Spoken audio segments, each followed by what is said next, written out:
So what happened? Because you took the whole club with you. I saw them when they walked in. At that point, I hadn't had a moment to decompress and digest nothing. The fallout between Porsha and Shamea remains one of the biggest storylines on the Real Housewives of Atlanta season 17. In this episode, Porsha joins Phaedra, Angela, Kay, Michelle, and Drew to share her perspective on how a once close friendship reached such a difficult place. What stands out most is Porsha's belief that there was still hope for a more peaceful relationship before things took another negative turn. She doesn't suggest they were on the verge of becoming close friends again. Instead, she explains that they had been making gradual progress and seemed to be moving toward a place where they could at least be respectful and cordial with one another, even if the friendship itself was never fully restored. Yo, we had such a good time yesterday. Okay, I want to say thanks for last night for, showing me love with my music. That right there, that means everything to me. You're welcome. I wish you the best in music. I know it's a difficult thing. I poke a little fun. That's just what I do. You do it for fun. I had my issues with Drew, but it also felt like it just wasn't right. I don't live in hate. You got me up. Oh, if we want to stand up, we could don't even know this girl. I know y'all started off on a rocky foot, but since we had our threesome, okay, this is in love. You fell in love. For real, honestly, I'm happy that y'all are engaging. That to me feels good. So I just want to say I see it. Listen, Porsha, we were singing along in the club without your ass last night. I know. So what happened? Because you took the whole club with you. I saw them when they walked in. At that point, I hadn't had a moment to decompress and digest nothing. It's one thing to know how I am. It's another to think you know how someone else is. Then there's her being unpredictable.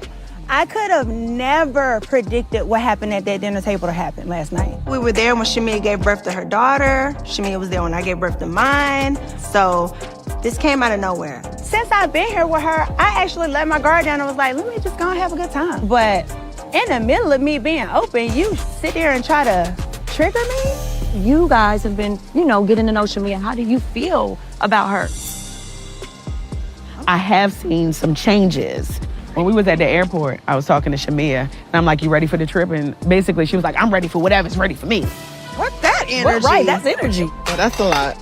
To come like that, I was shocked because the conversations have been, I'm hurt, even to tears, about her friendship with you. When I tell you I've been chilling, I was here. So if you wanted us to be back or even start that leg, we were on our way.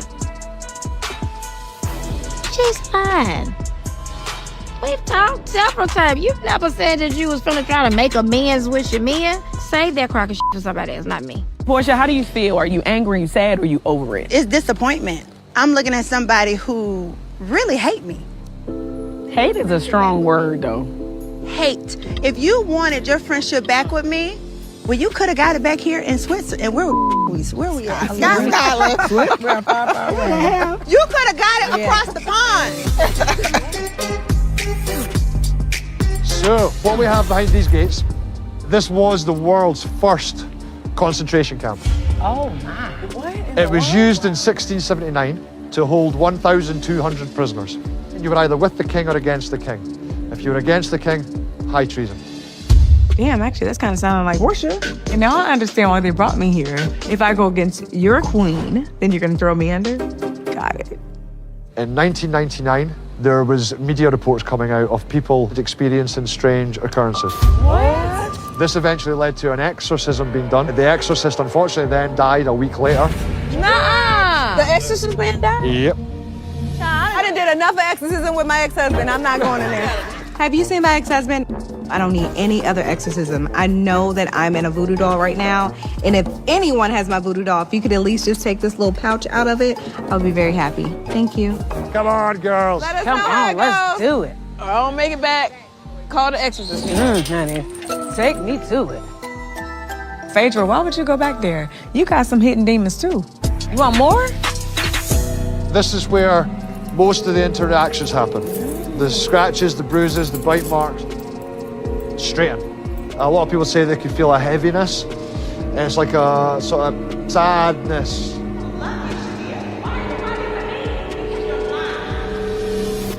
I can hear the dying echoes of Shamea and Porsha's friendship. Rest in peace. How do you feel like the conversation went in the car? It was just easier for me to just apologize, no matter, even if I didn't feel like I was wrong. But I have found a little bit more peace and light and just being truthful and just saying what I feel, even if it hurts people's feelings. At the end of the day, all of those things are touchy subjects. Shamea's beef with the group, I think it's all them taking on Porsha's beef. You can't put one thing on the table and leave another thing off the table. People are not looking at the facts. They are looking at the person that has been here for a very long time and has been known for lying. And all of the ladies run with it. And that bothers me. I don't know where the future holds with you and Porsha, and I think that is only a conversation for you and her to have. Yeah, and if we don't have it, it's fine.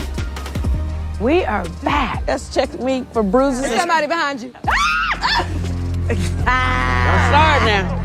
Well, we survived, we got out. Give me your number, sir, just in case. In case you need any, if anything's attached itself to you guys, Just take it in back. case. Now, you didn't say anything could attach themselves to me. Lord have mercy, Jesus, make it stop. Oh, my God. You guys will be fine. They all said that. Yeah. There's a major difference between simply being able to coexist peacefully and truly rebuilding a friendship. Porsha believes she and Shamea had begun moving toward a place where they could at least be respectful to one another, even if becoming close friends again wasn't realistic. From her perspective, they were making slow progress before everything unraveled once more at Kay. Michelle, however, doesn't seem convinced by that explanation. The narration suggests her reaction reflects one of the biggest problems throughout this feud. Two people can experience the same events yet walk away with completely different versions of what happened. Porsha believes there was genuine progress, while others question whether the relationship was ever improving at all. That difference in perception continues to fuel the conflict. Another major issue is the complete loss of trust. According to the narration, once trust disappears, every interaction becomes more complicated. Simple conversations feel tense, kind gestures are viewed with suspicion, and both women begin expecting disappointment instead of understanding. That ongoing mistrust has made it almost impossible for either of them to communicate without reopening old wounds. The narration also explains that Porsha believes Shamea wasn't fully ready to leave the past behind. Every time they seemed close to finding common ground, another unresolved issue surfaced, bringing the conversation back to old disagreements.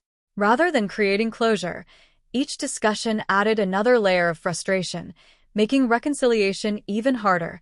This feud has grown far beyond whatever originally started it. Years of hurt feelings, disappointment, and unmet expectations now influence every exchange between them. Instead of focusing on one disagreement, both women carry the weight of everything that happened before, causing even small conversations to become emotionally charged.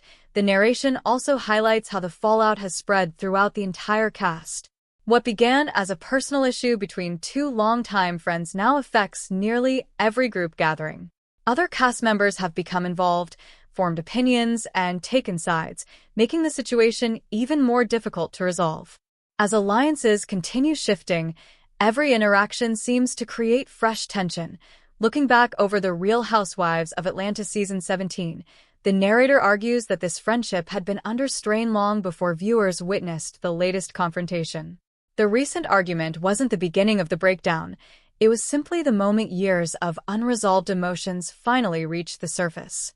That history explains why both women react so strongly whenever the subject comes up. Another point raised in the narration is that both Porsha and Shamea appear more focused on defending themselves than understanding each other's perspective.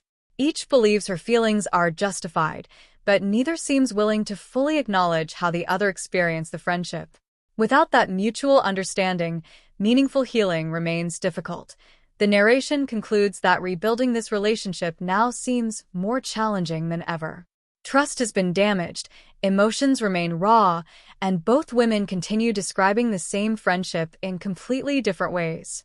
Until they're willing to move beyond proving who is right and instead focus on repairing the emotional damage, the friendship is likely to remain at a standstill.